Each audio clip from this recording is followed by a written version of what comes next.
अस्सलामुअलैकुम वरहमतुल्लाहि वबरकातुहू।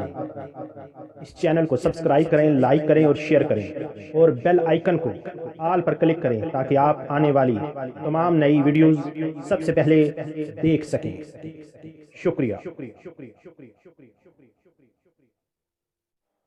Narrated Hazrat Aisha Radhiyallahu Ta'ala Anha, the Prophet sent an army unit under the command of a man who used to lead his companion in the prayer and would finish his recitation with the Surah 112, Say O Muhammad, He is Allah, the One.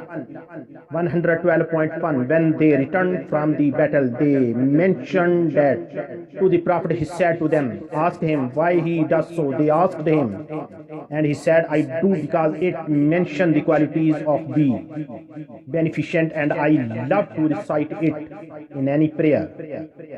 The Prophet said to them, tell him that Allah loves him. Hadith number 7375, Sahih Bukhari। हजरत आयशा रज़ी अल्लाह ताला अन्हा से रवायत है कि नबी करीम सल्लल्लाहु अलैहि वसल्लम ने एक साहब को एक मुहिम पर रवाना किया। वो साहब अपने साथियों को नमाज पढ़ाते थे और नमाज में ख़त्म कुल हुवल्लाहु अहद पर करते थे। जब लोग वापस आए तो इसका जिक्र नबी करीम सल्लल्लाहु अलैहि वसल्लम से किया। नबी करीम सल्लल्लाहु अलैहि वसल्लम ने फरमाया कि इनसे पूछो कि वो ये तर्ज अमल क्यों इख्तियार किए हुए थे। चुनाचा लोगों ने पूछा तो उन्होंने कहा कि वो ऐसा इसलिए करते थे कि ये अल्लाह की सिफत है और मैं इसे पढ़ाना अजीज रखता हूँ। नबी करीम सल्लल्लाहु अलैहि वसल्लम ने फरमाया कि इन्हें बता दो कि अल्लाह भी इन्हें अजीज रखता है।